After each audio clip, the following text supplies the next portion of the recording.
Welcome to Toffee Blues USA, your source for all things Everton American style. Although today it's going to be a little bit of a different, because the gentleman joining me may live in Southern California, but I don't believe he's actually from there. Joining me today from Southern California, I've got Richard Dean of the San Diego Toffees with me. Richard, how are you doing, man?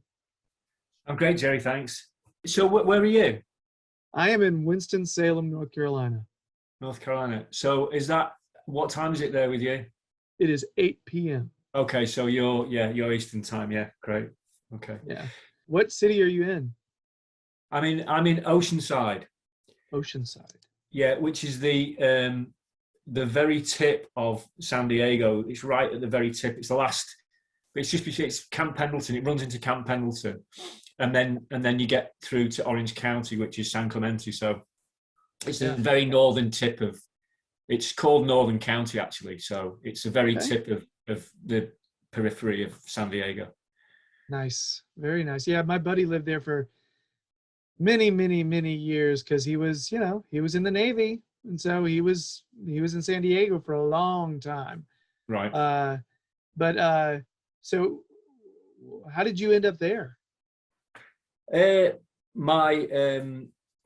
was married for 34 years, and we split. So both my daughters weren't living in England, and I wasn't at the time. We were in Cyprus on the island, mm-hmm. And both my daughters, one was in Portugal, one was living at the time in Paris, but she's now living in Sweden. So when we split, there was nothing for me to go back to, because my side of the family are all in the States. My two sisters are nationalised, so there was nothing really to go back to for England. So I just came over here. That was it. I've always wanted to live here eventually anyway, so yeah, happy days. But that was down Orange County, but I moved to Oceanside 3 years ago in June. I kind of prefer it. It's a bit more. It's more laid back than Orange County. Orange County is very.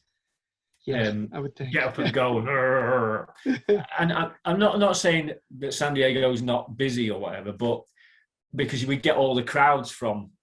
At the moment with the COVID, it's going to be crazy because a lot of people in LA apparently are moving. They've decided to move away from LA, and they're all coming down here. Wow. So house prices are jumping. What's going to happen is eventually everything. LA's more affluent, expensive. I think we're going to catch up with them, because there seems to be an exodus from California generally, because everything's so damned expensive. Taxis, right. Gas, blah blah blah, housing, food, a lot. So a lot of people are moving to like places like Texas and Arizona, and yeah. Wow, yeah, I know. I've got a couple of friends who are trying to buy houses, and they're shopping, and prices are absurdly high. Uh-huh. And by the time you find one and you go to take a look at it, you need to put in a bid like by the time the tour is done. Otherwise, it's gone by the end of the night. Right. And it's just amazing. And I'm just sitting there thinking, I'm somebody who takes time to make deliberate decisions. Yeah. And I don't even know. It's like, and the thing is, like, my family really does need to be looking for a new house, but this market is just, it's a wild thing. It'd be great to sell this house because I'd get way more than I paid for it. But I'm so nervous about buying something, especially when you haven't had much time to do any due diligence on it, And also the big thing, Joe, can you hear me okay, by the way? You're great. You're great. Great, yeah, okay. Is that everybody's thinking there's going to be a crash, isn't there? I mean, prices they can't keep going up like they have been. They've gone up crazy in the last couple of years. I mean, stupidly crazy. A bit like the 2008 boom. And everybody thinks that with all the stimulus and all the money that's been spent, I don't know. It just seems to me, I'm not sure what to do, whether you should get in now or wait. I don't know. It's Yeah, we're in a position where my wife is graduating like a week and a half. And so she's already started applying for jobs. So Right. we don't, and I work in a nearby city, Greensboro, which is about 30 minutes away. So she may get something in Winston and we need to look at something here, or she may get something in Raleigh, which is 2 hours away. So Wow. we may have to move like in between Raleigh and Greensboro to Okay. where, kind of make the commutes equal. So Right. right now, that's another reason why we're waiting. We just don't know where her job's going to lead her because she doesn't have it yet. Yeah. We don't know Right. what it is. That's another She's, thing. Sorry, a lot of lots of things are still. Everyone's saying, "Oh yeah, it's going to get back to normal," and it's never going to be normal again, is it? Everything. This is going to be. This is the normal. In fact, they're not normal because, they were saying that the people that used to go back to work in offices, and that's not going to happen anymore. Everything's very uncertain, even still. So, we'll have to see. Bit like Everton. Yeah, right. No, actually. Now, what I wanted to ask you this, I've got to ask you this because this is my favourite question, and it was touched on. Did you watch the live in last Saturday? Did you watch that? I was only able to watch some of it. I wasn't able to watch a whole lot of it as much as I wanted to. I've got 2 kids playing sports, and it takes up every bit of my time. So I've only gotten to watch like. But it was so good at this point. It was so good because I'll tell you why. What fascinates me, and it really does fascinate me, about they touched on this. I don't know if you saw the part of the show. Why do people choose? Why do Americans choose a particular club? What is it makes them choose? Right, and this is fascinating to me too, man. I'm so with you on that. And Gerry, here's the thing: what I love. And I really love, and it makes me feel like proud. Right, I've supported Everton since I was like a kid, 8 years old, and I kind of didn't fall into it, but I kind of accidentally fell into it but I didn't realise that my family, my uncle was an Evertonian, and it was in the family, right? Yeah. But I kind of stumbled across it anyway. So what I find great is that over here, the members that I know from the San Diego Toffees, they are as passionate about Everton as I am, because I've had it from all my life. My life has been Everton. It's better or worse than religion, if you know what I mean. Yeah. It's I do all the stupid things that everybody else does about wearing this lucky shirt and all that kind of thing. I've seen tons of games. I've been to some of the best games. I've been to Wembley with them. I've done all the things that a lot of people over here, a lot of the fans haven't done, and they're wanting to do. And yet their enthusiasm makes me glow inside, because I say to them, wow, I can't believe how you can just take a team from another country and get as passionate. Probably, maybe they're not more passionate than I am, but and have that absolute love and like I am. And I've had that all my life. I've had this for all, and I'm 65. So nearly 60 years of the same thing, and following them. I've seen the good times. When I was a kid, Everton were the biggest club in England, bigger than Manchester United. In the 60s, they were called the Mersey Millionaires. Yeah. And so you see, here's the thing. You know all the history. I've done some research. I have. Yeah. And it helps when people send you books like this to get you started as well, because this is 80s, right? Yeah. So talking of books, have you seen that one? Yeah, I have. I don't own it. That's on my list. That's on my Amazon queue. Yes. Right. I've got to tell you, it's a little bit boring. I thought it would be more interesting than it is, but it kind of doesn't. I don't know. I've read quite a few Everton books and things, but I'm kind of like, I got halfway through and I was kind of going, not that sure about it. But anyway, so the one I'm on, I've asked for next is Faith of Our Families. Right. That's the one, people were recommending left and right. So that's the one I I've been told, hey, you have to get this one. So that's Right. that's the next Everton book that I've requested for a gift. So that's my.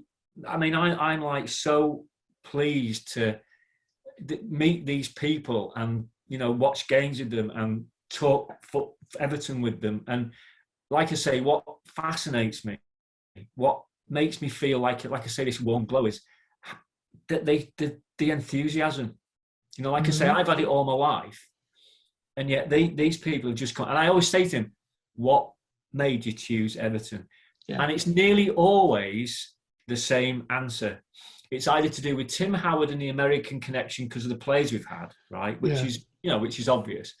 But then other people go, I didn't want one of the big team. I didn't want one of I wanted a team that, and then they come and then they go, oh yeah, and the funny part is, I kind of, that's what I like. Because it's easy to support Arsenal, United, Liverpool. And I think that's what makes Evertonians, if you know what I mean. Yeah, I do. Yeah, I'm fascinated. That's one of the things I talked about on this show, like when I first started doing it, is talking about the psychology behind the American, like, Evertonian, the person who sort of chose, who lined up all the clubs and thought about it and was like, no, can't do that. I don't like that. I don't like the way they do that. I don't like their fans, the American fans of them. I don't like that. So it was like this process of elimination. And there's sometimes where some people you just watch a team and it felt right. So it's a strange, I love it. I love talking about it. I think it's fascinating, especially when you've asked them, hey, what teams did you support growing up? American teams, and you start comparing the similarities with Everton. I think that's interesting because, like, for me, that was a direct link for me, because I've always been a big Wake Forest University basketball fan, and all the other sports, they're always, you know what I mean? Like they're never, nobody's a Wake fan in North Carolina. They're always Carolina or Duke or State. And for me, it was like, it was Wake, and it was hard. It was hard, man. It's not an easy journey. So go on then. So tell me why. Well, with Everton, immediately, I'll be honest, I see United fans everywhere. Right. And I see Liverpool fans everywhere. And immediately I was like, no, can't do those. Because to be honest with you, here's the thing. I'm not a red guy either. I just don't like the color red. It's not me. It doesn't feel right. It feels off. I have no red teams that I support. It's just not a thing, And so, but at the same time, I knew people who liked United, and it was just like they wanted to just be on a bandwagon. They love the idea of, their team's always going to win. And these are the teams that if they're in the room watching your team play and they have no stake on it, they'll pull against your team just to give you shit. And I don't like that. That's not cool. And so it's that kind of attitude that I don't know. That's just not the way I do things.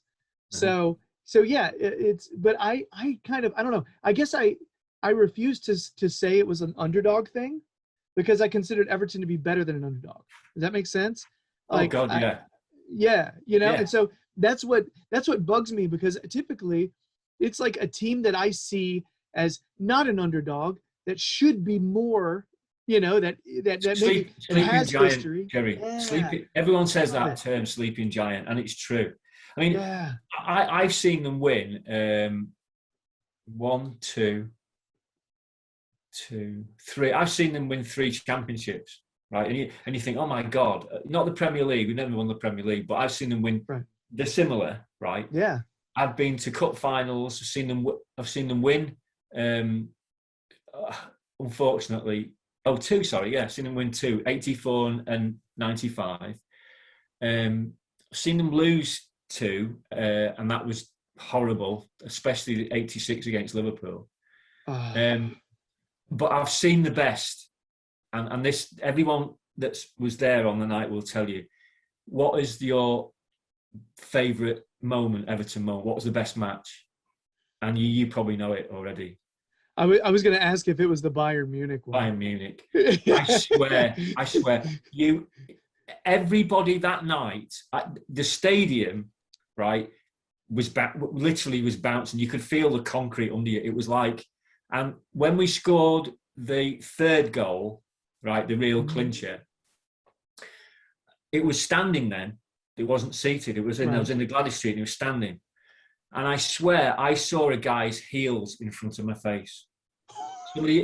Now, whether he jumped off the barrier or whatever, but I actually, in the mayhem, and I actually saw somebody's heels like there, and the noise, the atmosphere. And have you been to Goodison? No. Well, The problem is I have like a family of 4 right now, and all 4 of us want to go now. Right. Okay. And in order to get all of us there, that's more money than we've ever been able to really afford, So that's the thing. My whole family's bought in. That's what's awesome, but it's also what's going to be expensive. You know what I mean? But that journey, when we actually get over there and we can actually go to Goodison, that's going to be a family bonding thing that we never, maybe never. That's cool. That's cool. Yeah. So did they take much persuading, or did they just see your enthusiasm? With the boys, they didn't really have much of a choice. It was like, here's the deal, guys. Like, even if my kid's playing, FIFA, and he ends up picking up a Liverpool player, I'm like, no, we have rules. This is, what are you serious? I don't care. So little things like that. But nah, man, that's kind of, I don't know. It didn't really take much for that. It's just, I think it's just being around it a lot. They see me and they see my passion. I'm watching every game. I'm watching highlights. I'm, doing the show, and so, and they're, I'm getting kits. They're getting kits. We're watching highlight, reels of James Rodriguez together. We're watching Leighton Baines videos and, just stuff like that, man. It's the whole, and the funny thing is my wife didn't grow up playing the sport at all. She didn't. Right. But you know what? She's in. It's cool. She's a cool lady. I'll tell you that. She watches a lot of soccer with us. A lot. So when did you start supporting Everton? So I think it was at the border of 2012 and 2013. Okay. Right. That was when they just started playing more Premier League matches on American television. Okay, right. And because before that, it was like always United, or it was always Chelsea, or it was always Arsenal. And I had seen Everton play a couple times, and I was in that process where I'd missed the sport, and I'd missed playing it. And I was just graduating. I just graduated from film school, and I was like, you know what, man, I miss the sport too much. And I had a friend who was a Newcastle fan, and I was like, good luck with that. But he got me thinking about it, right? And so I just watched a lot of games, and Everton felt right. And the one that absolutely got me, and everybody, I've told this story so many times, but the one that got me was Spurs. We're down 1-0, and Pinar gets the first goal, and Jelavic gets that late goal, right, and grabs the hat and puts it on, and the energy was so amazing. And because I went into that game thinking, I don't mind Spurs. Spurs are okay. Everton just feels right, but Spurs are all right. Let's see what happens this game. And I walked away from that one just without a choice. Yeah. You see, Gerry, here's the thing.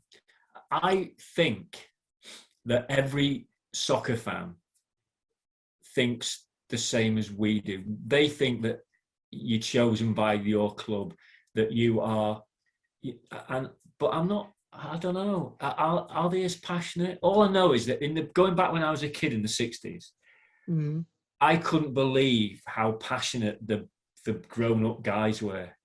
They were absolutely. There's a term, rabid Evertonian, and that is so right. And my wife, when we met at work, and she knew, and she just jumped on board. She used to come to games with me at first, but she said deep down she wasn't really that interested. Oh, gotcha. But she got it that she understood it. And like both my daughters, I took my eldest daughter when she was only 3 or 4. literally, and I shouldn't have done because she was way too young. There's a funny story behind that, but I won't bore you with it now. But if we ever meet, get me to tell you the story about my Laura's first match. It's so funny. I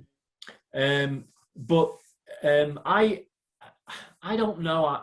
I'd like to think. Here's the thing, though, that about the club, it is Moyes got it right when he said that the People's Club. Yeah. What he actually meant was when he said that he's noticed in the city of Liverpool there are more blues than reds, and that's right. I'm not sure whether that's true because down the years, because of Liverpool's success, all right, they had a big gap up to last year. They had a huge gap of not being successful. But in the 70s and the 80s and into the 90s, they've been where we've only had a slight, a fraction of what their success has been. And yet the heart of the club, the roots of the club are still very much in the city. Mm-hmm. And that's what Moyes actually meant, the People's Club. And then it's taken on board that, not only are we a people, but we actually, the supporters are, it's a family. And that's what I'm saying. I guess other clubs feel the same, but is it the same? Is it as passionate? And I actually don't think it is.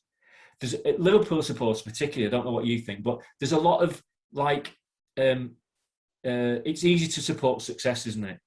Yeah. And there's a lot of out of towners, and that's been over the years. Liverpool have drawn success internationally, and they've drawn success from different parts of the country in Europe, and that's always a bit of a joke with Evertonians, because we kind of say to them, it's not Liverpool. There was a song they used to sing, "Spot the Scouser on the Cop," because it's all out of towners. And it's all, and you see at Anfield when they've got the phones out and you're watching the game and they've got their phones out. You never see that at Goodison. Never. You see it maybe at the beginning of the game and at the end of the game. You don't see Evertonians at the game doing this with they want to watch the game. They want to they're in. That's the focused on it. So I kind of want, a bit of me thinks, other teams think like we do, but I think they do, but not as passionately. And I can't, if I could put my finger on what it is that makes Evertonians so passionate, you could bottle it and sell it. But, what is it? Who knows? So, Richard, we talked about where you live. Where exactly, be specific about exactly where you're from. Okay, I'm from, again, I'm actually living in the equivalent of California in San Diego, right? But I'm from the equivalent back home in Liverpool. It's the very northern tip of Merseyside. Wow. It's a place called Southport. Yeah, and it's a seaside town. It's about 18 miles north, and it's when I was a kid, it was where the people from Liverpool on a holiday used to get the train and come for a day out. So it's a very sleepy. It's where people. They used to joke and say, Southport. It's where people go to die. So but it was a fun place to live, and it was probably it actually, funny enough, when you say support your local team, Southport did have a successful league team when I was a kid, and I used to go and watch them as well, and that's how I first got into watching live football. But Everton was the draw, and funny enough, Everton actually, Goodison comes before on the journey. Goodison comes before Anfield, so it was always going to be anyway. So, I have heard of Southport. Edward, who I did my very first show with on Toffee Blue View, like 3 years ago when we first started the channel. Edward's from there, and he lives there. So that's really cool. Sorry, it's just cool when I recognize something like, hey, I haven't been there, but I know it. So But hey, listen, cool. when you go to Liverpool and you go, just take a little trip. It's like a short journey on the train. It's quite fun actually. It's a good train journey, and it's about half an hour, 40 minutes on a train, which is, I know, in California we don't use trains, but I got to be honest. I wish we used trains here. I love trains. Yeah, I love it. Love that kind of travel. I personally, if I didn't have to have a car, I'd be pretty happy. I'm just not. So go and see my hometown. Very cool. Very cool. Because then I can say hey to your town for you, and I can say hey to Edward, all that stuff. Very cool. So you are from Southport. You're an Evertonian since very, very early in your life. Yep. Right. And you found out when you ended up that you had Evertonian family. Yeah. Right. So you've been to the game often. Like you've been a lot, right? Yes. I had a season ticket for when I actually lived in Liverpool. I actually moved to Liverpool because Southport's a very sleepy place, sleepy seaside town, and there's not much going on there. It's very seasonal work, so most people go into Liverpool to get to work, and so you eventually get fed up of commuting, and then you go and live. It's a natural progression. You go and live in Liverpool, and so it was great because I actually lived for a few times. I could actually walk to the match. I could actually walk to the game. I didn't need a season ticket because in those days you're guaranteed to get in. You just stand in a line, in a queue, and you pay to get in. But then I moved away. I moved sort of to a place, Yorkshire, which is like 70, 80 miles east inland. And although it's not that far, it takes an hour and 10, 15 minutes to get there. So a round trip would be, I'd set off at midday, 12:30. And get back at 7 o'clock at night. That would be like a full day, okay? Because of the traffic and getting out and getting in and whatever. Yeah. So I actually that's when I decided to get a season ticket because I needed to be guaranteed that I could get there and get into the game because it started to get, obviously, oh my God, yeah, you've got to get a ticket, otherwise you might not get in. So it'd be no good me traveling 18 miles and not to get in the game. So yeah, I had a season ticket for, I can't remember how many seasons. And then work-wise, I was missing more games than I was going to, so I gave the season ticket. But yeah, I've seen from my very first Everton game was when I was 10, and from 10 onwards, I've seen them. I've never been to Europe, never seen them in Europe, and I had a chance to go to Rotterdam in the Winners' Cup final. In '85, and I turned it down because I was working, and I was like, oh God, regrets kind of thing. But I've seen them lots of times. I've been to Wembley quite a few times. I've been to semi-finals. I've been to quite a few away games. I've never been a home and away guy because I've never really had the time. Like you with if you've got a family, it's you can't really do it. Yeah, it's hard. I'm honestly, I'm psyched to be able to watch them on the regular. You know what I mean? Like if I'm catching every game, I'm happy at the moment. But will I have that pilgrimage at some point? Yeah. Yeah. It's a moral imperative. It just has to happen. Yeah. So your favorite Everton game was the Bayern Munich. Okay. Yeah, it's a set answer for everybody of my age, everybody that knew the game and was there. And here's the thing as well. I think the capacity at Goodison was about 55,000, was it then? Maybe 60,000.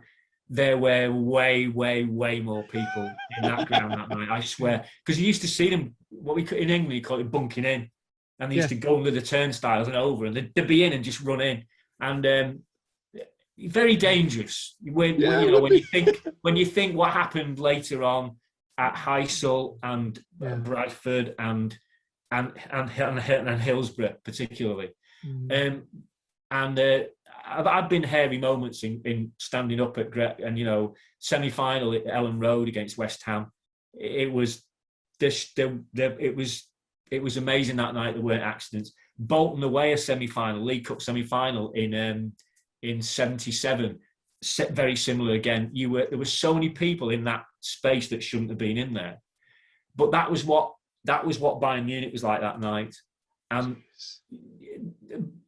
people say Goodison on a night time under the lights and it bounces. It's true, and like I said before, it did bounce. You could actually feel the bouncing. It was just unbelievable. That's amazing.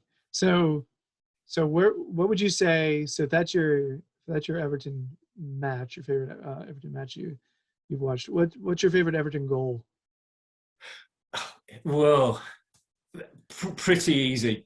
Sharpies against Liverpool in. Liverpool. I was going to say as soon as you said Sharpies. But I'll tell you why. I'll tell you why that was a significant goal. Because at the time we'd caught them up, and we were kind of neck and neck with them. Okay. And don't forget the history behind that. Liverpool have been strong and big and winning everything for the last 4, 5, 6, 7, 8 years, right? And Kendall had got this team together in '83, started blossoming it and working. And that game, that '85 game, was, to me, that goal signified we've overtaken them here. That's Sharpies, and the goal itself was just amazing. Another favourite is, and it's the commentary as well, because when you listen to it on Match of the Day later on, Andy King's goal against them in it was a league game, and it was just, I don't know, that was another magical goal. But yeah, Sharpie's, another one, Sharpie's goal against Spurs at home, and I can't think what year it was, but that was an amazing goal.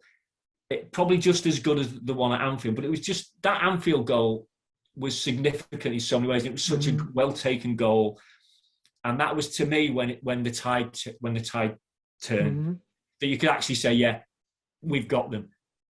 You know? Yeah. I love the story behind Sharpie's first goal, the one you immediately said was your favorite. I love the symbolism behind that. That's massive. It's more than just a goal. It's more than just a good goal in a big game, right? It's meaning so much more, and that's key. Oh. But Gerry, here's the thing: when you watch that live, when you watch the replay of it, there's a guy on it. I don't know if you heard about him, and he's called the Windmill. He's been nicknamed the Windmill, and he goes on the pitch, and he's doing this, and he was like that. That's a kind of an iconic part of that game as well. Yeah, I will totally watch that with my kids. Mad celebration. You know, you ran on the pitch and did this mad celebration, and the guy was nicknamed the Windmill. That's fantastic. I feel like I could just sit here and ask you questions about Evertonian history for the whole rest of this this pod. So, who is your favorite all-time player? Who's the one you really connect with the most? Really easy. Not really connect with him, but because I was really young, but easily, again, pat answer for most people my age, Alan Ball. Oh. Alan Ball. I was only talking about him to someone yesterday. Perpetual motion. He was, I don't know. He wore white boots. The first player to wear white boots. Wow, I didn't realize that. Yeah, wow. And they were. And do you know what? Do you know who manufactured them? Hummel. Hummel actually manufactured. And here's the funny story about that. He actually was sponsored by them, big time, because he was a big star. He just broke. He was the youngest player to play in a World Cup final, I think, and whatever. And so he got this sponsorship from Hummel, but he didn't like the boots. So what he actually did was he got a pair of Adidas, apparently, and got the kit man to paint them white. Now that's a true story. That's like, obviously, because he got the sponsorship. So, but no, Alan Ball, and again, for me, if you look at just Google Alan Ball and some of the goals that he scored and some of the things that he could do, he was the most complete player. And all the players of that ilk all say who was the best player. Who was the best player? Alan Ball, Alan Ball, Alan Ball. So and then the other thing was, for me, if you ever get a chance, watch the England against Brazil game in Guadalajara in 1970. Try and watch the whole 90 minutes. The commentator says the pitch side was just under 100 degrees. Alan Ball ran his socks off. He was like, he was just unreal in that game. He was just so good. If you wanted to see how good Alan Ball was, that's how good he was. And here's another story that, again, everyone that I know everyone that knows about Alan Ball, we sold him to Arsenal. Everybody I know cried like a baby. I mean, I was only a kid. I was only like whatever. But everybody, I was in bits. When we sold, it was like when we sold Duncan to Newcastle. It was like, what? We couldn't believe. And Alan Ball actually didn't want to go. And everybody, everyone I know, I've talked to pals about it, same age as me. Yeah, oh yeah. I didn't even know them. And I said, oh yeah, I cried. Because I cried. I was like, I couldn't eat. That's how good a player he was. That's massive. That's massive. Like I'm trying to imagine like an American equivalent to that. You know what I mean? Like people being that passionate about American sport. It would have to be I'm thinking of, it would have to be a quarterback for a team that won your team a lot of Super Bowls. Right. Well, it's got to be Brady. Yeah, it's got to be Peyton Manning. One of those guys. Oh no, Brady, Tom Brady. It's got to be. But honestly, I can't tell you what he had. He had, and then the funny part was that he went to Arsenal, he went to Southampton, then he went to all the clubs. But and then I think he came over to the MLS. I think for a while when that first started. I think he came over here for a bit. But he always said that he was a passionate Evertonian, and also he was part of the Holy Trinity: Ball, Harvey, Kendall. Yeah. And those guys were just magical as well. An easy one, Alan Ball, dead easy. That is, honestly, it sounds like the kind of player that honestly I do want my kids watching, because they play, and I want them to watch the motion. I want them to watch the movement. That's one of the things we talk about, off the ball movement all the time. They're young, really young. Like my 5-year-old doesn't get it, but my 8-year-old is in the middle of learning a lot about it. And understanding and actually starting to think about that now. That sounds like a really good player to watch. That's awesome. But Alan Ball was so intelligent. He was only diminutive. He's only about 5 foot. Well, I don't even think he was 5'10" actually. He was really small, but low sense of gravity. But his brain, he could do everything. There was nothing that he couldn't do. In today's market, he would be. I'd say he's probably not better than Messi, but different type of player, but he could turn games. He could turn games, and the enthusiasm and especially on the pitches of that days, and with the balls that they had, the heavy balls, and it's not like it was today. They used to play in mud baths and sanded pitches. Yeah. He could still run, and that his nickname was Mr. Perpetual Motion. But it was more than running. It was just his overall game. He very rarely had a bad game, That's hard. That's hard to be that consistent all the time. I think if you're so much of your game comes from like that effort and movement and utilization of space. I mean, that's wow, that's fantastic. So interesting. So is it also an easy question then if I ask you who, I feel like you support Everton for any length of time, you go through so many managers. Who's your manager? Is that an easy question? Now then, that is a difficult question. Really? I was expecting it to come back quick. Cool. No, good. I'm glad it's tough. No, especially after what's gone on in the last 5, 6, 7 years. Oh God. I'd have to say, Carlo. Honestly, I'll tell you why. Listen, I'll tell you why. Okay, so in the Alan Ball era, Harry Catterick, right? Mm-hmm. Oh, sorry. No, what am I saying? Oh, sorry. I'm going Howard Kendall, obviously. Kendall. That's who I thought you were going to say, by the way. Yeah, sorry. Howard Kendall. Yeah, sorry. My brain's gone. But yeah, I'm thinking currently, and I'm thinking no. Howard Kendall. But I do think Carlo could top that. But whether he'll be as successful as Howard, but yeah, Howard was, obviously Howard. Sorry, can you cut that and edit it? Yeah, no, HK was, Yeah, the I had a Dome feeling. nickname. That's why I was like, is this an easy one for you? And that's why when you said it was hard, I was like, really? And then Oh, you said Carlo, I was like, really? no. I'm thinking. Gotcha. I'm thinking currently. I thought you were going to say who's your current favorite player, but so Oh no, that's the next question. okay. That is literally the next question. Okay. I've got to say, Seamus.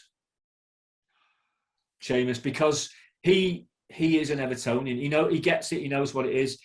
Yeah. Still on his day, he can look magnificent. And the fact that he's been such a loyal servant, he's a great lad on and off the field, just like Tom Davies is, just like Bainesy was. Yeah. They're my type of players. They're true Evertonians, And I'm not saying it, that means, oh yeah, you've got to be from Liverpool or you've got to have some sort of connection or whatever. But no, he really gets it. And when you think of, again, the money we paid for him, and he's a true gent. Apparently, I've never met him, but he's just one of the nicest guys. But he's, you look at his record, and it's such a shame that I hope to God we win something. I wanted us to win something for Bainesy because he's been the same. Had the chance to go many times and leave. And he didn't. He stayed when a lot of other players would have just gone, nah, sorry, I'm done. So Seamus, yeah. That's one of my favorite things is watching a game and hearing Seamus Coleman demand the ball. That's one of my favorite. That high pitched, it's one of my favorite things. It's ingrained. Because I have trouble imagining anyone else's voice during a game other than Seamus Coleman's because it's so distinct. You always hear it when he's on the pitch, every time. I love that because you need that. You've got to have that communication. If you're not, then to me it means you're not comfortable and almost scared. And I think Gerry that he instills that this squad now is getting to a point where the Kendall squad was gelled together, right? Mm-hmm. And there's a lot of things go to make a successful team.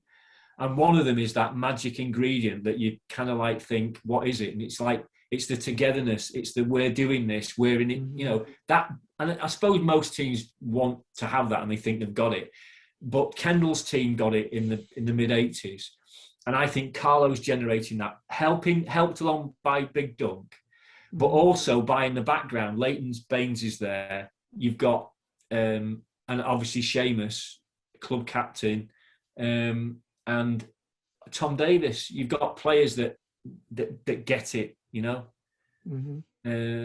And okay, he's probably not as quick as he was and all the rest of it. But some of the games he's played this season, he's looked great. And the horrendous injury that he had, right? Mm-hmm. Horrendous, and to come back from that, That's good. Yeah, he's older, which means to play however many games in a row is going to be tough. It's just tough to do for an older player. But when he has a little rest and comes in, he looks strong. He looks confident. And he looks ready to lead the team. You're just ready to lead, and it's exciting. And I think when you've got Carlos, such a man manager, the way the improvement he's gotten out of some of these players who I think there were a lot of players who I think were written off. Yeah. And they've come in, and Carlos got them confident. He's got them confident, playing, being their best, playing their best football and enjoying it.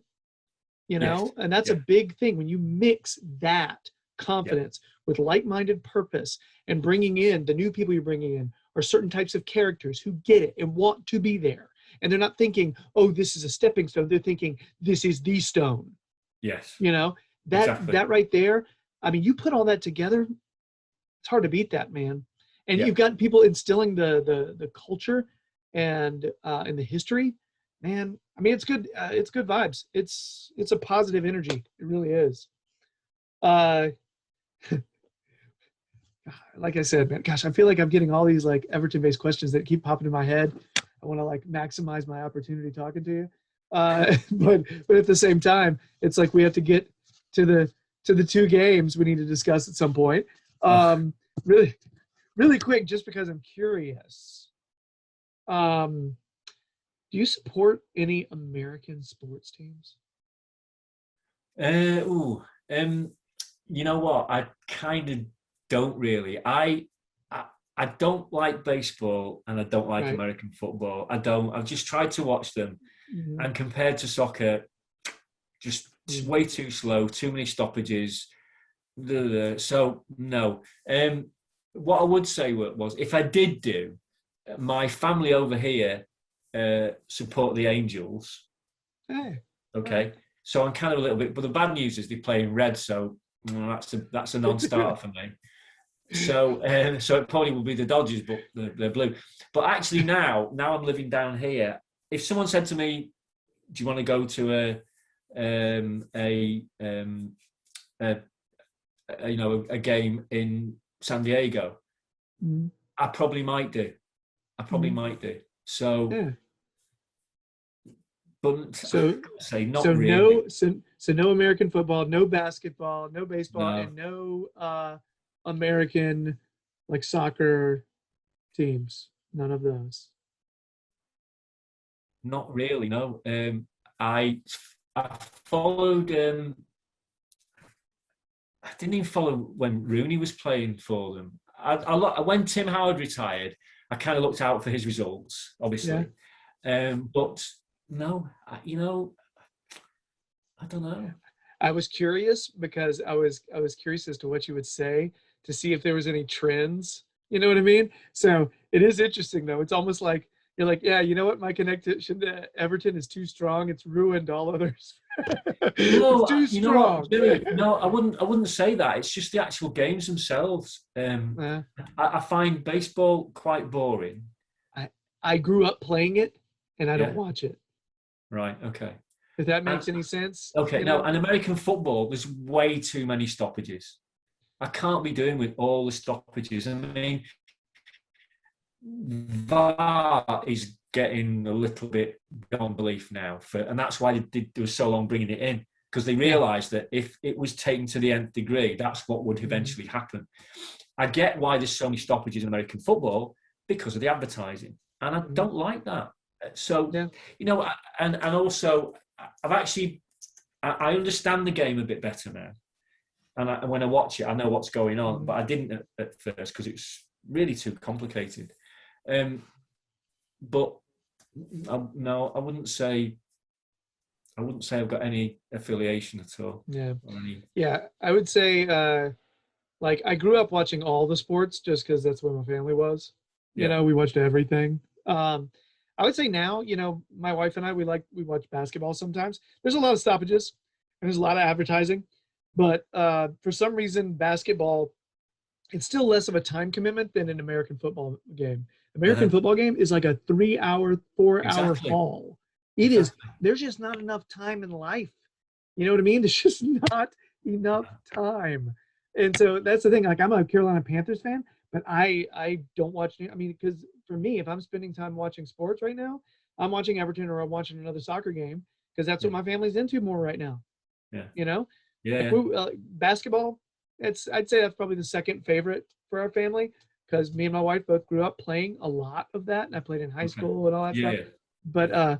but yeah, I just played soccer longer, and honestly, to be frank, my connection with Everton, like I just care more about the games.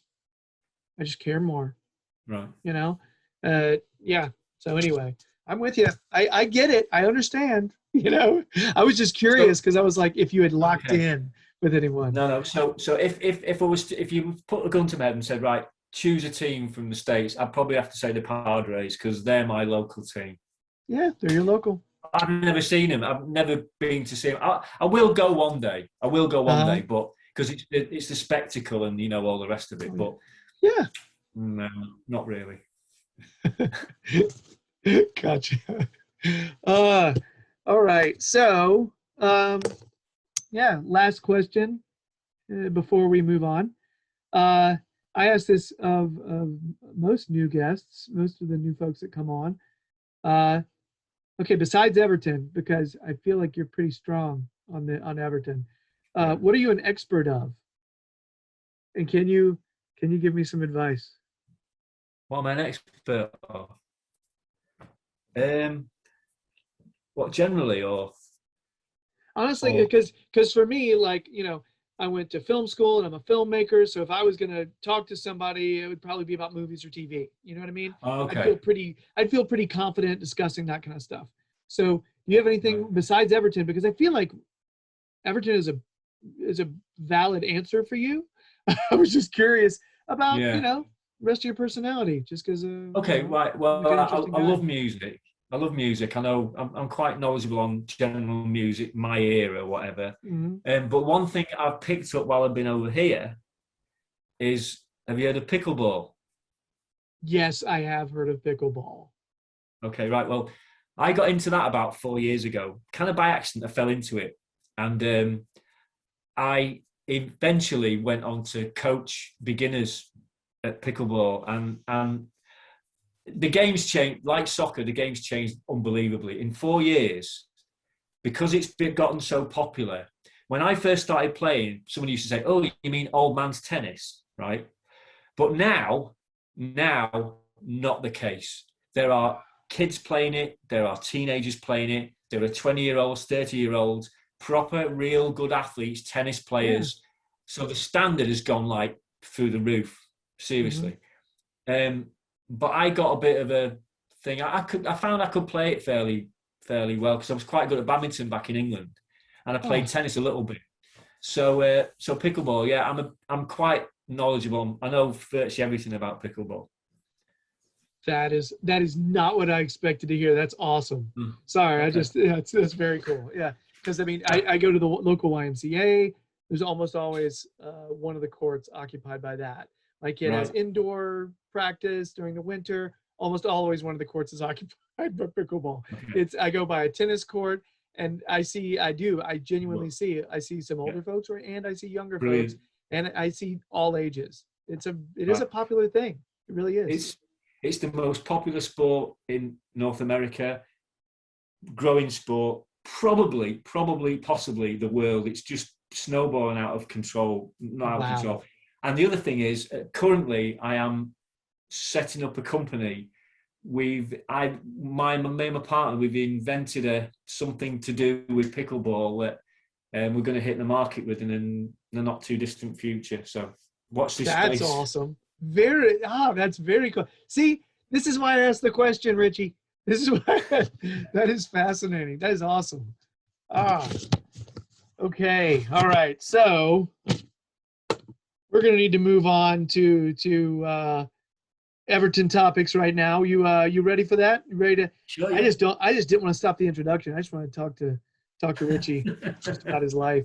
That's one of the coolest things is whenever I talk to somebody, I feel like I could burn like 2 hours just talking to them about them and But their it's about experiences. Everton, though, isn't it? You know? Yeah.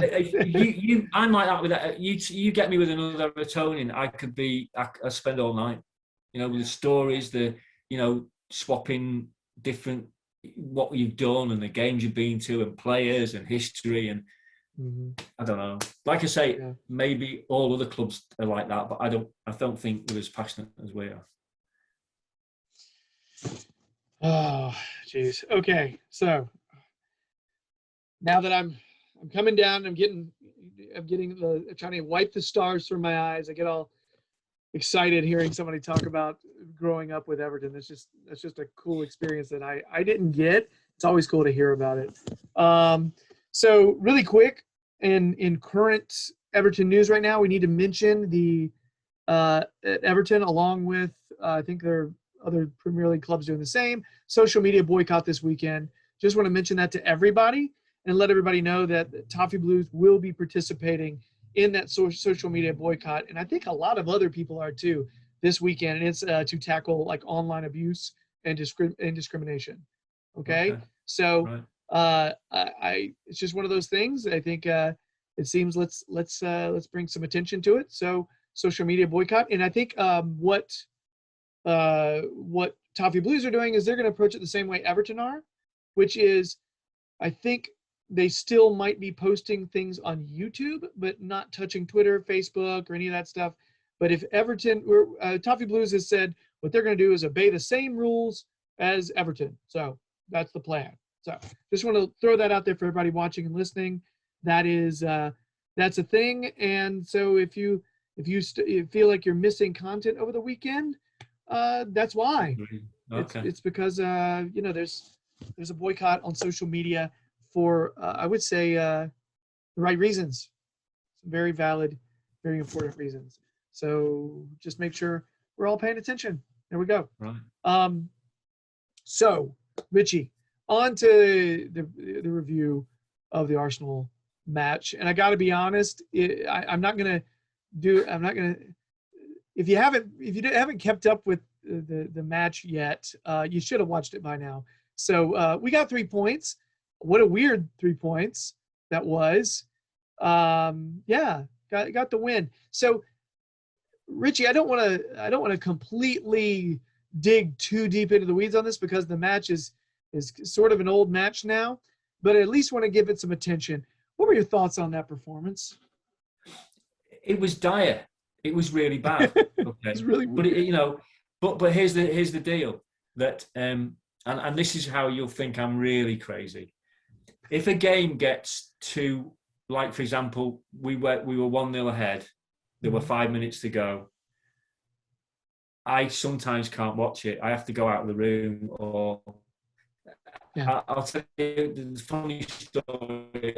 I was down at the Heart watching the Merseyside derby. Okay, and when we were still only 1-0, whatever, 5 minutes to go before we got the penalty.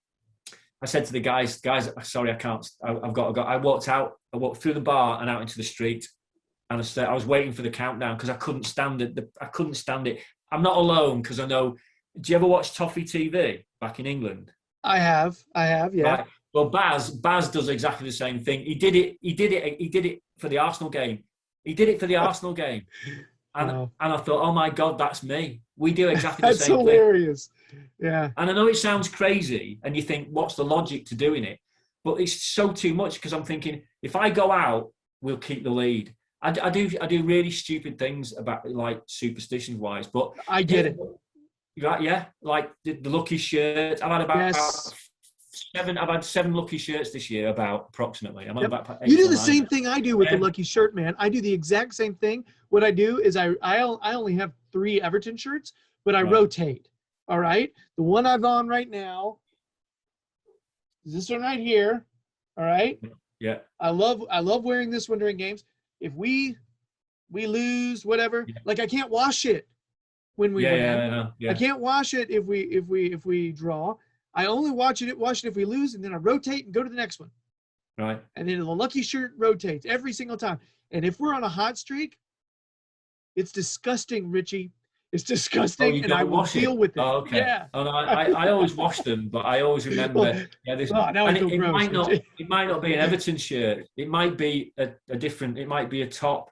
But if I wear that top, then and that'll carry on with me. So go back to the Arsenal game. I didn't think they were anything. They weren't anything special. They didn't look like they were going to trouble us.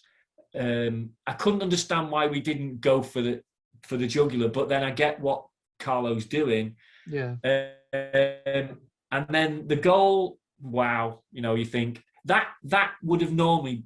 Let me tell you this: Arsenal did an Everton. Do you know what I mean? Arsenal did an Everton. That would have been us. That would have been us last year, right? But the good news was, and a lot of people have said this, as soon as we scored that goal, you thought, that's it.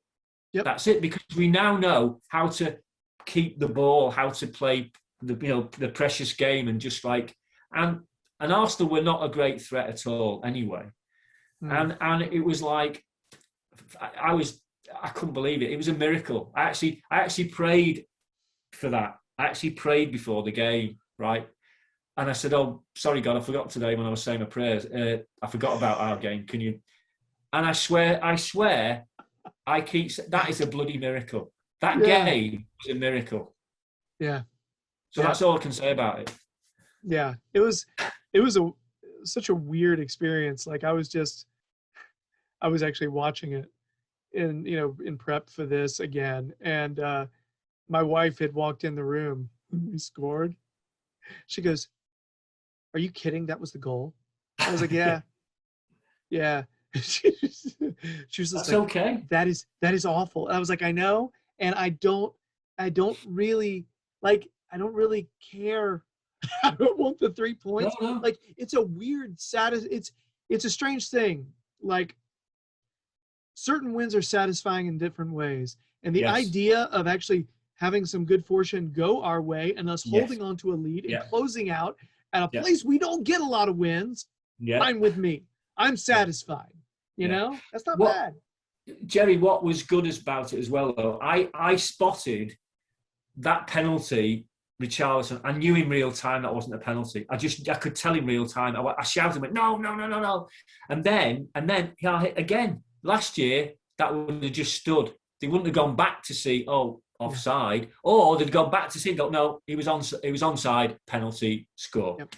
So, I think there was a lot of justices done in that game as well, because I thought Arsenal this is a thing that for me that's really spoiling the game at the moment.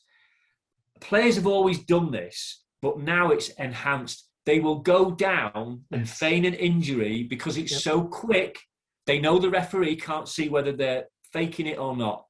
What has to happen is they should be using VAR to spot it, go back, like this check, like offsides and goals, and when they check it, they go, right, like on for the Arsenal game, they should be red carded. If you go down and simulate a foul, you should be red carded, because that's the only way it's going to stop it. Well, they won't do it, obviously, but for me, that is the biggest, other than the breakaway crappy six. That's the biggest. That's the biggest problem with football at the moment, soccer at the moment. Yeah, they're still trying to figure out how it works. And honestly, I'm more of an issue. I have more of an issue with the way they're implementing VAR, like they did last year, and the people who are implementing it, and and that's the funny thing. Like, if you have John Moss as your referee, and he's probably not going to be anywhere around you when you catch a tiny bit of contact, you're going to go down because he's not going to see it. He's not going to have a clear view because he's not going to be there. Because the poor guy is just not making it down the field all the time. And it's been that way for years. I don't want to disrespect the guy, but it's just one of those things where he guesses at calls sometimes. You know? And what was I listening to the other day about, we've known for a long time that the Premier League, referees were told to favour certain teams, the big whatever it wasn't 6 years ago, like the big 4 or whatever. Liverpool, Manchester United, ridiculous amount of penalties they get.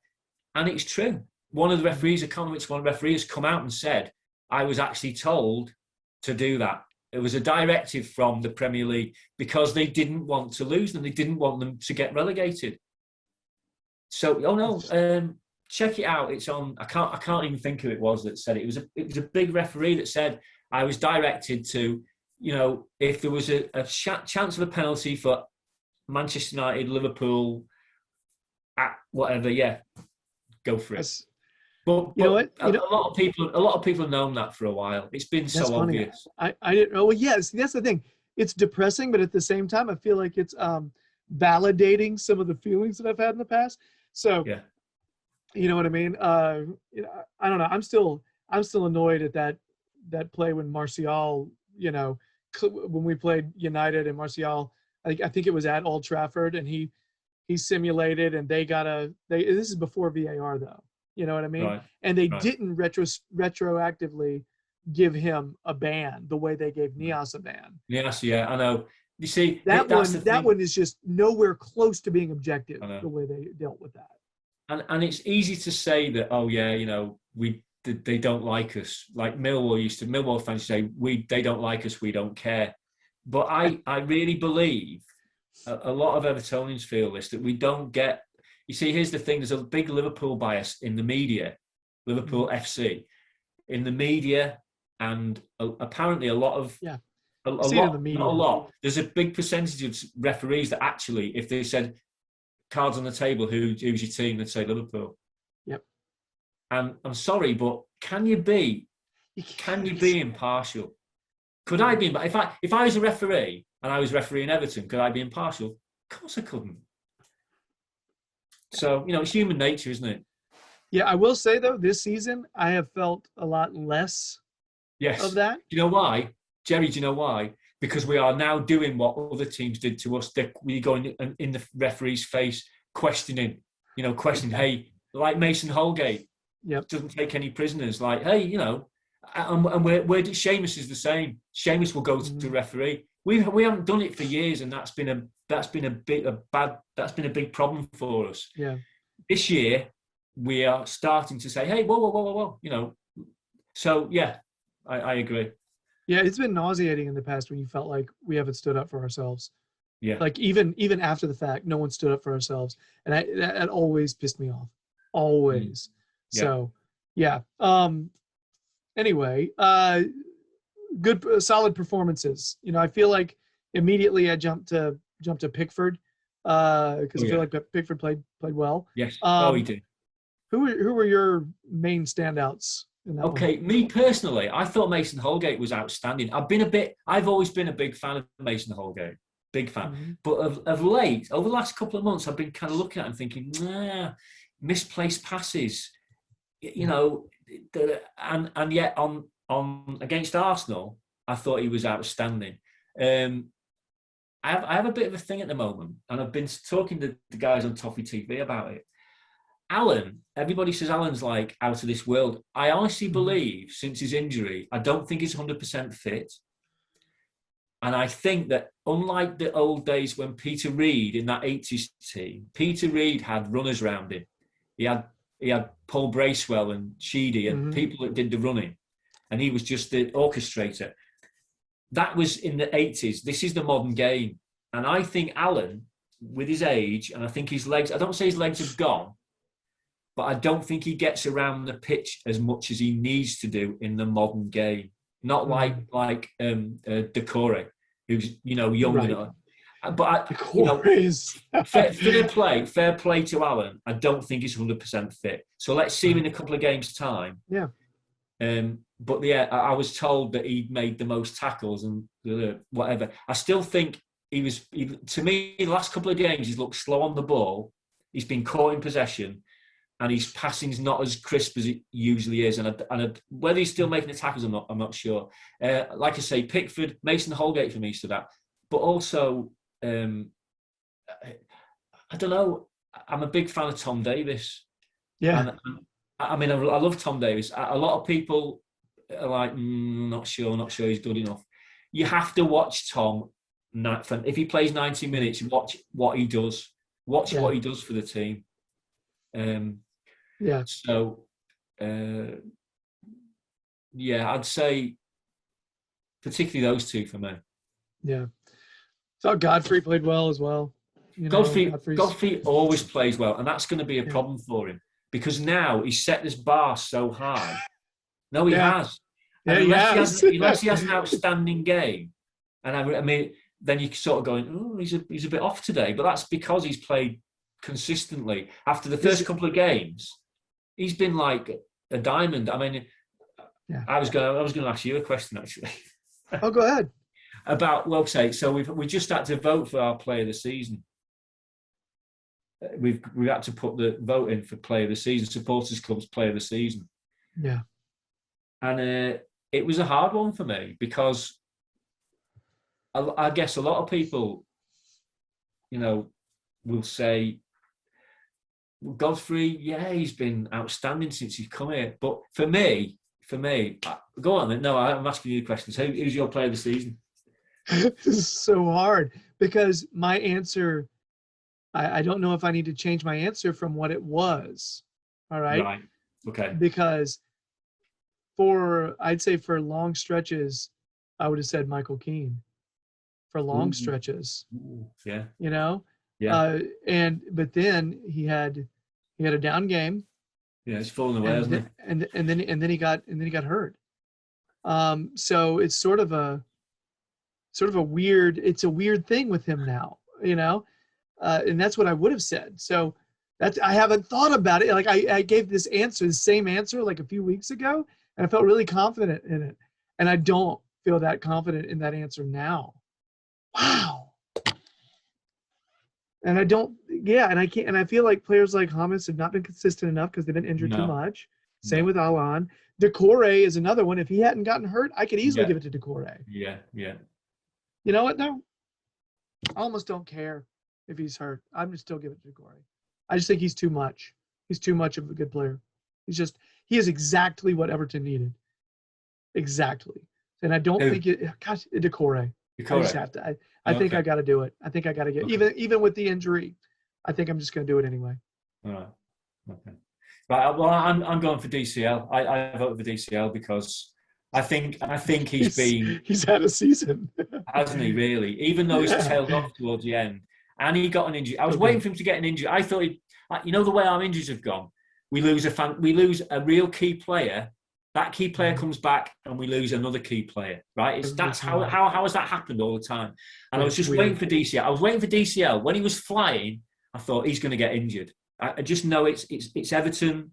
This is what's going to happen, and it happened a lot later than I thought. But no, for me, if you said who's the most improved player, and you can't say that about Decore or the new players because we haven't seen them before. Yep. But I would say, Decore will for me will run him a very close second. But what he's done at the early part of the season, he was absolutely flying. Yeah. And all right, so he's tailed off towards the end, and he's had an injury. I still think he'll come back, and I think he'll score a few in these last few games. I really do. Mm-hmm. So, yeah. I actually like the fact that this is a discussion and not an easy answer. Exactly. You know what I mean? That's nice. Yeah, because in the last few years, it's been there's only been one player, Pickford. Yeah. There's been one outstanding player because so that's great. The more we have of potentials tells you its tale, doesn't it? I mean, how many? You could easily go for Luka Dean. You could go for like you said, James. You could go for. Probably not Seamus because he hasn't played enough games, but see, I was thinking James hasn't played enough games. No, he hasn't. And the funny thing is, like, whisper it quietly. Sigurdsson's season has been better than previous seasons. Oh God, who's the most improved player? The thing is, like, so many could be on that list.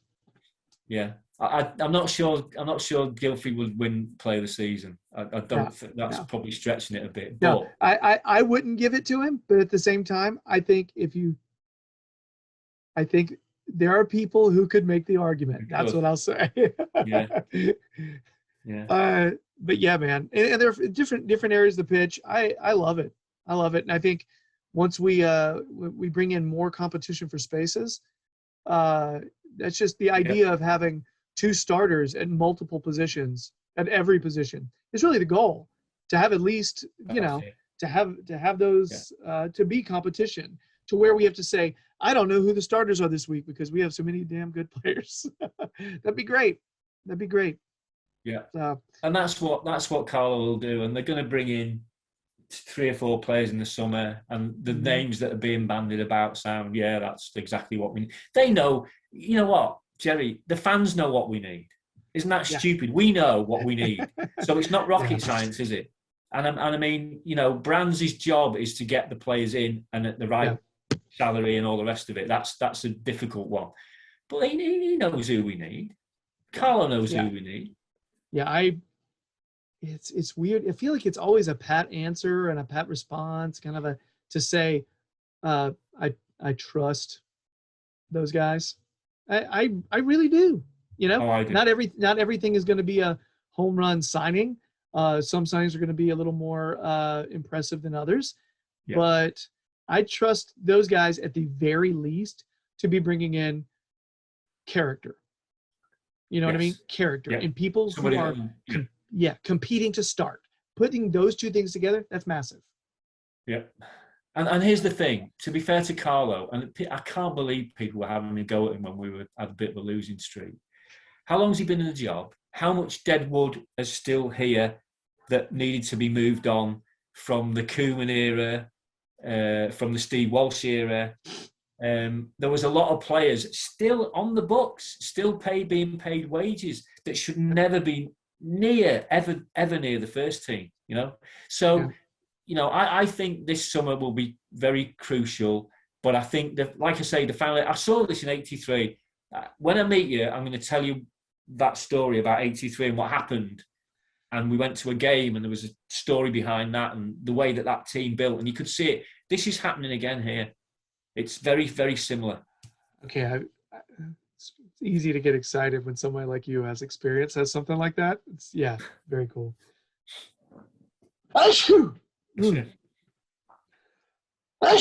Woo! Okay, sorry, allergies. I got that. I feel like I have a permanent tickle in my nose, like all day long. Woo, goodness. Okay, maybe that's the last one. All right, John, hope you edited those out. If not, you're welcome, everybody, to enjoy my sneezes. All right. So, any closing thoughts on the Arsenal match, or do you want to move on to a Villa preview? Just happy, just joyous that it was the other way around. Last year, that would have been the reverse result. It would have been the goal would have been an own G by whoever was in goal, probably Pickford. We'd have been dreadful. We'd have been the team at home. It was just nice to get the reverse, just to get the 3 point and to get us back on. You know what? What you said about sometimes results and when they happen, that could really fire us up for Saturday's game and for the run into the season. I've actually been telling people, I actually honestly believe, maybe you might think I'm crazy, but I think we could win all our remaining games. The City away, they already got the flip-flops on, haven't they? They're off. They're already there. It won't matter. And you know what? If Carlo and Pep get on a bit, I think they do, right? He might just say, well, if Everton need this to get into, why not? It happens, doesn't it? And the hardest game, obviously, be West Ham away. Yeah. Okay. And the only reason is, I think we're a better side than them, right? I really do on our day. But the Moyes factor. Moyes will love getting one over on us, especially under the circumstances and what's gone on in the history and everything. So that's going to be the hardest game. But I really look. If you look at the fixtures, we should be winning 4 of those at least. Our consistency against bottom half teams, bottom half clubs, I would feel a lot better sharing that same ironclad confidence that you have. If we tell you what, we look good against Villa, I think I may go in with you on this. Right.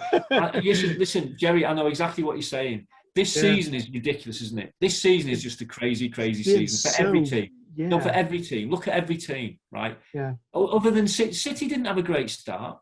Okay, so they've stormed it now. But other than that, United to a degree, they weren't any great shakes. When they beat us, that was their turning point. When they beat us at home, that was their turning point, United. So, but you know what? That win at Arsenal was probably better than beating them 3 or 4-0.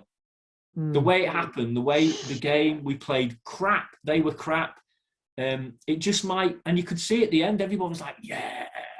We can play really badly and we can still get a result. Which is huge. That is huge. Yeah.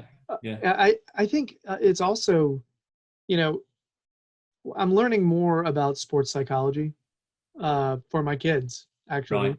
Yeah. And about how self-belief, confidence, builds performance. And, the more you change that mindset and those type of results start going more your way, just because you start thinking differently, you start playing differently. Exactly. And it's a strange thing. And those results just feel the same thing. So it's almost like you just got to get that jump start. You have to get that initial mindset. And Carlo, I feel like, is a huge factor in basically turning the mindset around of a lot of players we have at the club. Yeah. So yeah, I do think a result like that can spur. You're right. It can change. It can start a little run. And We'll see. I'm We will fine with see. it. I'm very fine with it. But All right. Gerry, talking about that mindset, in the 70s and the 80s, that was Liverpool at Anfield. Okay, Liverpool. Everybody went to Anfield and think, right, how many are we going to lose by today? In other words, they were, before they even went out on the pitch, they were thinking, okay, let's just try not to lose too many goals.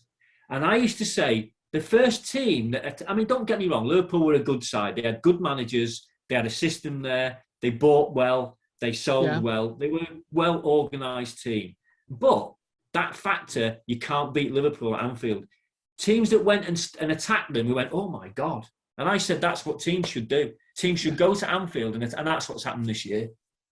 Okay, there's no crowd there, whether that's such a big difference or not. The funny thing about the crowd bit this year is, when we play badly at Goodison, we get on their backs. We really do. Now, whether that G's them up to do better, sometimes I think it has the opposite effect. If you chastise your players, I've heard some dreadful stuff at games in the past. And players getting berated. Oh my God! I used to feel like saying, "Come on, we should be cheering for them."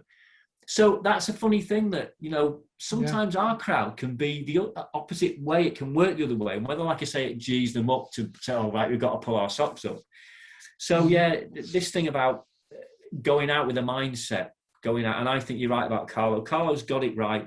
Carlo, that partnership with David and Big Dunk, it's going to work. It's going to work.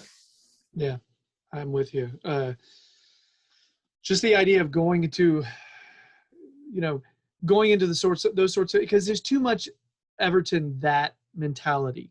Yes. You know what I mean? Like, it's too much of those, time for Everton. You know what I mean? There's too much of that. And it's, I feel like it's, I don't know, when everybody's feeling like that, when everyone's dreading the worst, everybody has their butt cheeks clenched at the end of a game. It's, they're sitting there thinking, what's going to happen to us this time? That's the kind of thing that the players are feeling that. That's why I think it's interesting this season, man. Our home record is it's not great, and our away record is fantastic. It's so weird, and we don't have no fans. No, in fact, and that's the other thing about the away games, though. Don't forget, we always take all our away support. We're always fantastically supported away. So the players shouldn't feel that there's under pressure when they play away, because they've got the away, they've got a big, noisy crowd behind them. Always, the Evertonians, right? Always, you can always hear them on the TV, on away games. So it's a strange one. Do you think that's actually, like, hearing you speak about this? Do you think it's a situation where everybody's just playing better away from home, frankly, because there's no supporters and it takes a lot of edge out of every ground? Yes. That makes total sense, man. It's got to be. Total sense. Gerry, it's got to be. Why is there so much inconsistency? Why is our away and home record is reversed? Yeah. That's it, right? That's normally what we do at home is normally what we've done away is what we do at home, and vice versa. And that's not just us. Every team has been inconsistent. Every team. And it's like I say, City were inconsistent. Look at the start of the season. And they've gradually played into it. Every team. How many teams have been top this year? 6, 7, 8, is it? Yeah. So that never happens. That never happens. Yeah. All right. By the way, really quick, I realized we didn't talk about this at the beginning because I was just because we're going to move on from Arsenal. So that card has been thrown. But really quick, you said, San Diego Toffees, do y'all meet at a specific bar for the supporters group? Or has that not been happening because of pandemic? Or what's going on with that? Okay, well, this is the problem. Because it's where there's some of us are in North County, which is like 40 minutes away from San Diego, the centre of San Diego, right? But the main place that we meet is the Harp on Newport Avenue. Okay, the Harp. It's an Irish type bar, and the landlord there, Chris, and they're great people. He's actually a Spurs supporter. Is he Spurs or Chelsea? One of the two. He's a Cockney, but he's a great lad. Unfortunately, I've not been there as much as I want to because I work-wise and stuff that's going on, I can't get down there. But only just recently we got back to, he's kind of sneakily opened up because he has a backyard, like a garden bit. And so there's probably about 10 or 12 of us for the Merseyside derby. That was probably the first game back, I think. And but because of COVID, so the north, there's about 4 or 5 of us live in the North County. And Karush, who you probably know, he's just moved to Escondido, which is again North County. So the problem is there's nowhere around where I am, Oceanside, Carlsbad, that way, that there used to be a place called a Stag and Lion, and we used to meet there. But that closed down. And so there's the Shakespeare, which is in right near downtown San Diego. But the Harp is the place where we normally meet, and that's where we will probably be once all the restrictions are lifted. Okay, cool. I just realized I didn't really get to talk about the supporters group that you're with at all. And normally I like to do that at the top of the show, and I just launched into it. You just have good stories, and I wanted to hear them.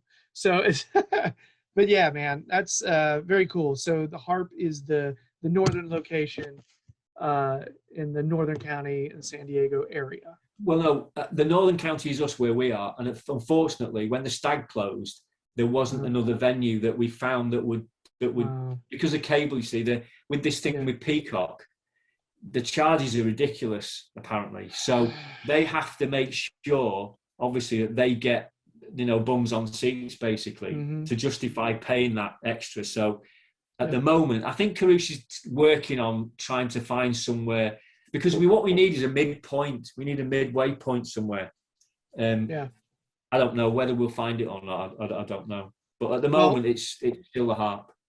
Well, hopefully by the next time you come back on and talk to me, you've got your midpoint and everything's, all that's worked out, which is, by the way, the Harp just, I want to drink there. That just sounds awesome. I haven't, I haven't been out to have a beer at a pub in a while. So anyway, pretty much drinking at home for the most part, Richie. Doing a lot of me and the wife hanging out on the couch. That's where we're drinking these days. So anyway, Villa preview. We should get into this before we wrap up the show. Nice to know that we actually play Villa sometime this season. Just keep pushing those games back. Current form, they're 11th in the table with 45 points. They're 13, 6, and 13. Most recent one, they stole a point in the West Brom match. Before that they lost 2-1 to City, and before that they lost 2-1 to the Shite. Possible lineup, you got a nice little keeper they brought in from Arsenal, Martinez. He's solid, right? Cash, Konsa, Mings, and Target. Then I guess it's Douglas Luiz, McGinn, Traore, Ross Barkley, who I've heard of, and El Ghazi and Ollie Watkins. Ollie Watkins actually has 12 goals this season, and El Ghazi has 7. Yeah. So I think if we're talking about players that have been producing for him, you got those. So anybody on that Arsenal squad where you're like, keep an eye on that person? Anybody in particular? Villa, you mean? No, Villa. What did I say? Did I say Arsenal? I said Arsenal, yeah. That's because we were just talking about. That's so ridiculous. Oh my gosh! Everybody, forgive me. My brain farted. That's okay. Jesus, you've been listening to me for too long, Gerry. You know what? They've actually surprised me. Villa have been for me the surprise team of the season, because they were like, how close were they to going down last year? Very, very. They looked so strong at the first half of the season too. They were strong. Yeah, and again, see, there's no consistency. There's no consistency. Yeah. But I like Mings. You've got to look at and you think, yeah, he's a strong, solid defender. Ross Barkley, now there's an enigma, isn't there? I really, when he was with us, right? I was in Cyprus when he came to the fore. He scored a fantastic goal away at Swansea, I think it was. That's going back a bit. Yeah. And I thought, oh yeah, this kid he's the business. And yet when you watched him, he looked the business, and then the final ball, it was always the final decision, the final shot. And then all the things happened with the agent, or the trouble that he had in Liverpool, and all the rumours that were going around, and the way he left was under a cloud, and there's a lot of hatred and ill feeling towards him. And again now he's Chelsea, went to Chelsea for the big bucks and, the bright lights. I want to win things. Stupid thing to say. Really stupid thing to say. Yeah. As an Evertonian, as a kid from Liverpool, to say, I want to go away and leave Everton and go and win things. Well, that was a kiss of death, wasn't it, for him? And then now he struggled. He struggled at Chelsea. He did okay at Villa. I think the lad, he's got the talent, but it's his head. I also wonder if he's dealt with a lot of distractions as well. It seems like that's, from all the rumors, seems like he also seemed like he had some people whispering in his ear and giving him a lot of advice. And I think he kept the wrong company as well. That's what it sounds like, man. Like when he was down in London, he was out on the town, and there's things in the newspaper, and they're, as much as they try and keep it out of the press nowadays, rumours surface, and he's a bit of a Jack the Lad, I think, and he's not a true professional for me.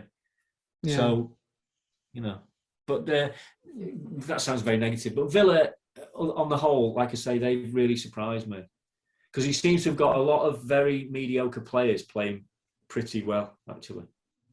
Question about Ross Barkley real quick before we move on. Just because we've had this trend of psychological exploration throughout this whole episode.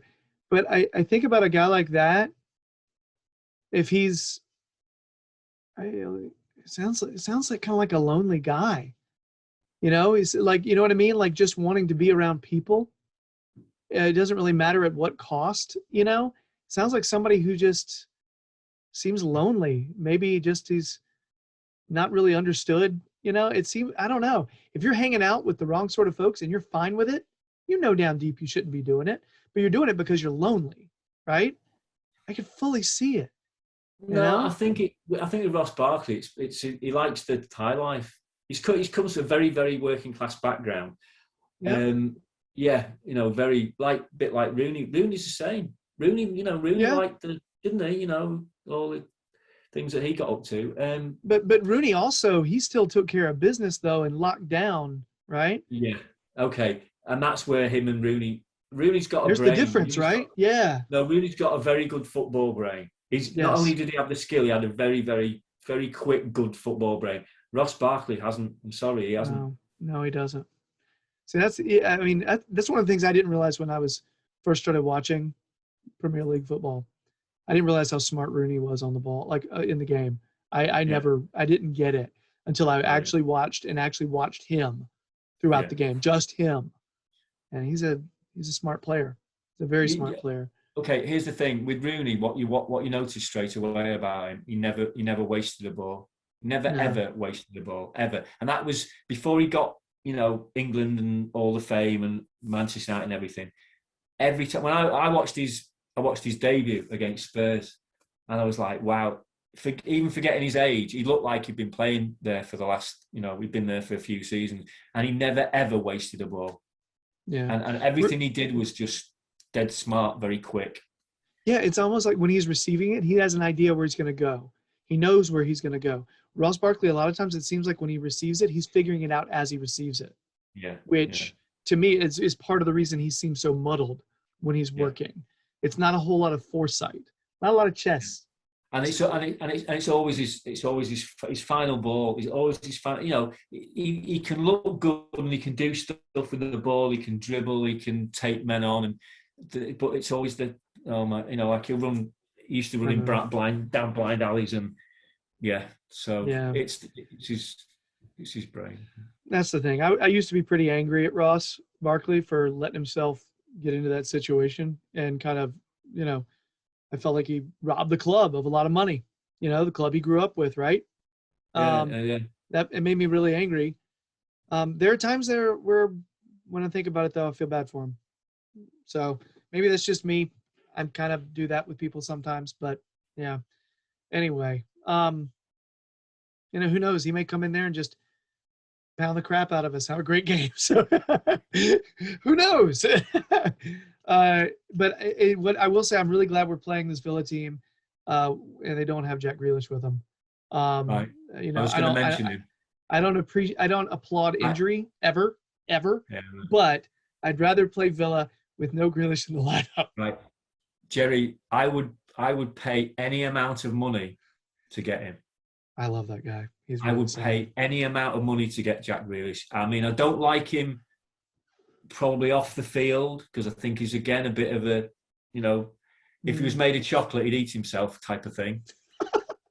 But what a player. What a player. And he won't, I don't think he'll stay at Villa, but somebody will come in for him. Unless he gets injured, the provisor, if he doesn't get injured, he will go on to be a stonking player. I would spend any amount of money to get him. I would also go for Ward Prowse as well, me personally. I've been loving that kid for just the set plays, just the set plays alone. I've been watching him for a long time. The balls he plays in, he's a smart kid. It's just. But you're right, yeah. I'm glad he's not playing. Who do you feel like we're gonna roll with? Who do you think we're gonna start? Oh, now then. This is never right, by the way. No one ever gets this right. No, I never get it right. No. What will he do? Again, it depends on who's fit. What was wrong with Keane? You know what I think? I actually think that for the sake of his pride, I think they said he was injured. I think he was dropped. I really think he was dropped because he was that bad. He had a little down patch where he'd been so consistent throughout the season, and then and maybe they're just building his confidence back up. But those two goals against Spurs were definitely down to him, big time. And I actually think that when they said they do this, and say, "Oh, he's injured, he's not playing." I think they dropped them because they don't want to say, "Oh, yeah, he's been dropped." Right? So what would I do? I think if Yerry Mina's fit, you've got to play him. And then what do you do? For me, we were talking about Seamus before. I'd bring Seamus on at 70 minutes. I think that's what, depending on how the game's going. I think bringing Seamus Coleman on about the 70-minute mark to let him impact the game and see a game out and to worry the opposition. Other than that, it's going to be very much the same. I told you I love Tom Davies. I think Tom Davies is massively an unsung hero. Yeah. If you watch him for 90 minutes and see what he actually does with the ball and what he contributes to the game, okay, he's never going to do worldy whatevers and all the rest of it. But he's just a solid performer. Yeah. He wins so many balls. He's very intelligent with what he actually does with the ball. Yeah. He doesn't always play it backwards, which is I've heard people level that at him. So for me, I'd put. You see, he could be Alan's legs, and he should be. But after that, it's going to be. Do we do wing backs? You know what, Gerry? I couldn't honestly tell you because I don't know what Carlo's thinking. I don't know how he's going to approach this game after the Arsenal game. does he play Allen? Because I think Allen's looking knackered. I really do. I don't think he's 100% fit. I've said that before. And then does he play? I'd probably play 3 up front myself. I would, honestly. I'd start off with 3 up front. We've got to take it to Villa. We have to. This is the thing, you see. I think at home we tend to. You watch it, that we let the opposition come on to us. Let's do what we did when the crowd's in there. Let's go for them. Let's just, let's go for it. Yeah. I'll be curious if we play Mina, and if we don't start Seamus Coleman, then does that mean Holgate is on the right, and then we, you know what I mean? Like, is that a situation where we run Holgate, Godfrey, Mina, Luca Dean, and we run a back 4 like that and bring Coleman in later? Or is it a thing where we have we push Luca Dean the wing backs up to wing back, and then and we run those 3 center backs? I don't know. I'm curious. I mean, he's even tried Holgate in midfield, hasn't he? Because a lot of people touted that, and I thought he would do okay there. Because I've always rated him, but for the last couple of months I've been very disappointed with him. I thought he's been except against Arsenal. I thought he was outstanding against Arsenal. He kind of went under the radar, but I was watching him, and he virtually didn't put a foot wrong. And got, is it Godfrey and Holgate? But I agree with a lot of lads that say probably Mina is probably our best defender, if you know what I mean. Yeah, I like the idea of having 4 starters, and we can just rotate. And if we need to run 3 in the back, which is essentially 5, we can do it, right? Because we have the players, as long as they're healthy. A lot of times a lot of people are like, well, who are our starters? I'm fine if we don't have a distinct 2 starters. If we have 4 really solid center backs, if we're having to have discussions about who the 2 best are, I like that. I'm fine with that. I think Holgate has been building, like he had that really solid stretch. I think it was a couple years ago. And then he lost a lot of consistency, and he was a lot of mental lapses. People would run him, like cut him behind him, and he would be caught ball watching. It would not track back. It happened to him several games. And this season, I feel like it's about building. He's been building consistency back. He's getting it back. I think he's been made part of the rotation. Which is huge. But you see, him and Godfrey, that's pace. You see, it's pace and power, and that's the thing. Though, if Keane's fit, does he bring him back? For me, I wouldn't. I wouldn't. I would just figure you approach it however the fitness for everybody applies, and based on the situation. Are we playing a team where we need quickness? Then Mason Holgate and Godfrey are our 2 quickest defenders, right? Yeah, they're quick. So it's just situationally, I'm fine with you if he brings in Holgate. If we've got Holgate and Dean, if we've got people we need to dominate in the air, or if we need to do some playmaking out of the back. Keane, the way he splits the lines with his passes, it's impressive. It's the kind of thing I don't see out of many center backs. He's good at it, but if he's making those mental lapses on defense, can't have that. So let him recover mentally. Maybe that's what's going on. Yeah, I think so. I think the center mids will be a tough one too. You're right. Does he bring Gomez back in to play? I don't know. Because he hasn't exactly been dazzling when he's out there. I feel like everybody would agree Tom Davies is deserving some playing time. We haven't got runners, Gerry. That's the problem. We haven't got runners in the midfield. That's the big problem. The midfield is slow. Gylfi Sigurdsson's not the fastest in the world. Okay, so he can spread passes around, and he occasionally now scores a worldly goal, but he's too slow. Gomez is too slow. We've got no pace. To a degree, Tom Davies is too slow, but that's not his game. That's not Tom Davies's game. I think you have to. So, I personally, in this game, I would start Davies, and it's just a choice of if Alan is fit or not. And if he is, then you start him. You know what I mean? Oh yeah, no, don't get me wrong. I think Alan is fit to play, but I don't think he's properly match fit for his age. Like 100%. He needs to be, for his age, if you know what I mean, he needs to be 110%. Do you know what I mean? Because of his age, he has to be 110% fit. And I don't think, looking at him the last couple of games, he's not been, and that's another thing.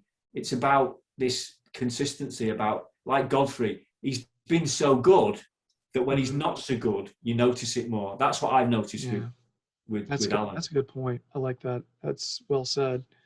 It's almost as though his will to play is exceeding his ability to. Yeah. Not his ability. He's never going to lose the ability to do what he does really well. I guess it depends on what you mean by ability. Okay.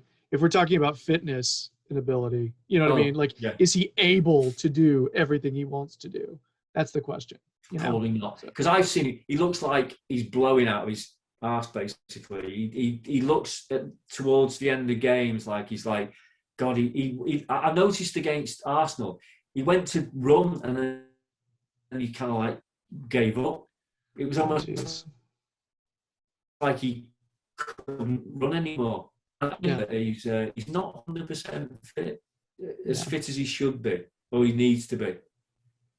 The lads at Toffee TV disagree, by the way. They think he's brilliant. No, he is, but I just think it.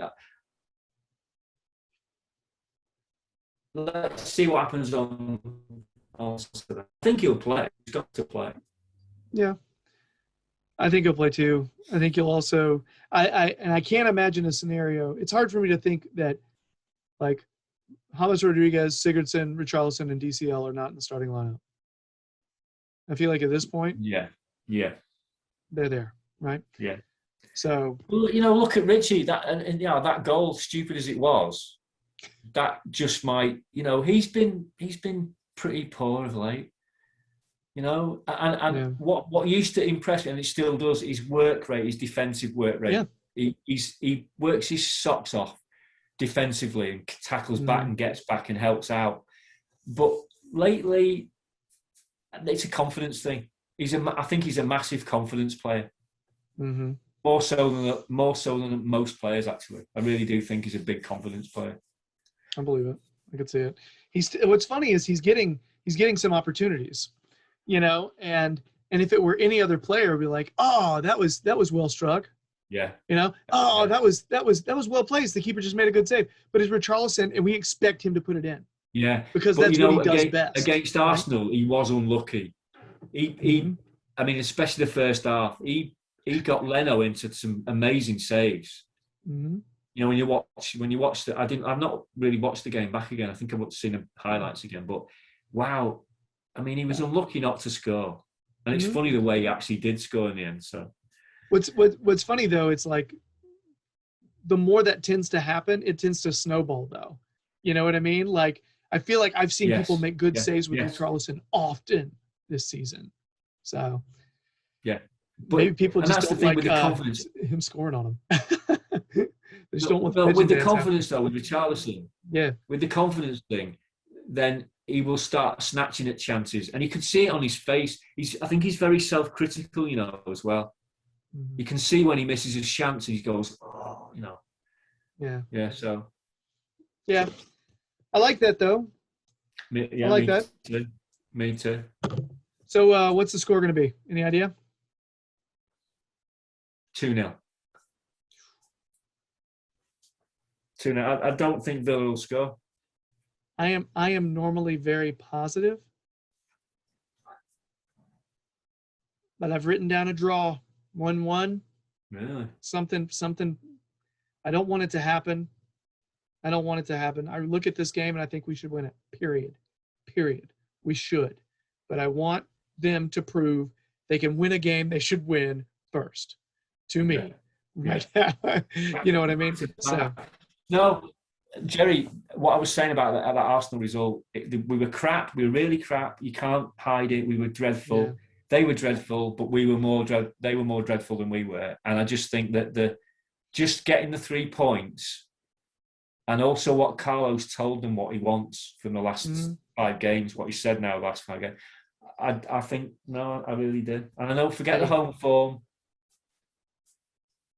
2-0. I think we'll do 2-0. I don't think they'll score. Here's what I will say, Richie. I hope you are way more right than me on this. Awesome. Well, Richie, that's the show. We're done, man. So I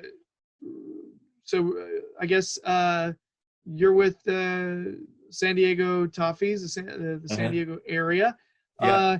Anything you wanna plug? Anything at all? I know I realize in a little while there will be something pickleball based to plug, but anything else that you wanna throw out there for everybody? Yeah, actually, if you don't mind, I'll do a little ad. I've put my name forward for the Everton Fans Forum, and I filled in the application, and I got through to the next round or whatever. So anyone that's listening out there, if you want a rabid, mad, crazy, old Evertonian representing you on the forum, I'm your man. I would have led the show with that, Richie. I didn't know. Yeah, very cool. All right. Well, I will make sure and mention that whenever I'm putting this out on social media tomorrow. Yeah, I will. No, I thought there's a ban. Awesome. When, isn't there a ban? No, is that Saturday? I think it's starting. Oh, is it tomorrow? I don't know. I gotta look into this. I don't know. I thought it started Saturday. I gotta look into this more because I wasn't gonna do anything over the weekend. Well, I didn't know about it, so see. Now you got me second guessing, man. So anyway, vote Richie in 2021.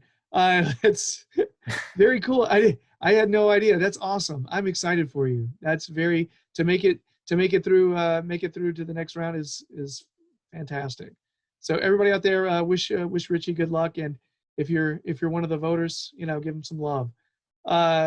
Yeah. So anything else, Richie? Feeling good? Yeah, I just I think that I just told you, a ridiculous optimist, but I think we could win all our. I know it sounds crazy, all those games, and West Ham. I think City will be easy because they won't. They're away. They're already on the plane, and if we really need to get a result, and West Ham will be the most difficult game, but I just think that Arsenal could all go wrong. But I think Richie, that is a killer ending to a season. That's such a good end to a season, man. That's monumental if that happens. Yes. Yeah. So, and I think, you know what, if we get the right signings in the summer and it's looking like we're going to, all the rumours that we're hearing, you know what, I don't think we'd do badly in the Champions League. I really don't. Another year on, players bedded in, new players coming in, strengthen the squad. It's there, See, now I just want to watch a game right now. I want to watch a match. You got me all pumped up, man. Okay. It's easy. It's easy to get excited when you talk like that, man. Gerry, awesome. Gerry, watch the Everton Bayern Munich semi-final. Yes, that's the one. YouTube. Well, or that Alan Ball in Guadalajara, right? Alan Ball in Guadalajara. Yeah. I'm on it. Very cool. I wrote that down, by the way. All right. So, Richie, first of all, I want to, for everybody out there, I want to make sure I say thanks to Richie. Richie, thanks so much for coming on, sharing your stories, pleasure. and hanging out with me for a little while. I really appreciate it. It's always a pretty inspiring thing when I get to talk to somebody who's been a lifelong Evertonian and but likewise me with you. Like I keep saying, you guys really inspire me because I've been at this all my life. It was meant to be for me. You guys have just come in and you are so dedicated. I am in awe of you people. Seriously. Thank you, Richie. I get to end my night like that. That's awesome. No, thanks for that, man. It does, yeah, feel good. So for everybody else out there, I guess I better promote what I need to promote here. Make sure if you've been listening to the Toffee Blues via podcast, please subscribe to us there. Also, if you're watching this on YouTube, please subscribe to the Toffee Blues YouTube channel. We'd sincerely appreciate it. It's really a lot of Evertonians connecting like we're doing right now, actually, which is, for me, this is what it's all about. Also follow the Toffee Blues on Twitter, Instagram, and Facebook. There may be a TikTok at this point. I don't know.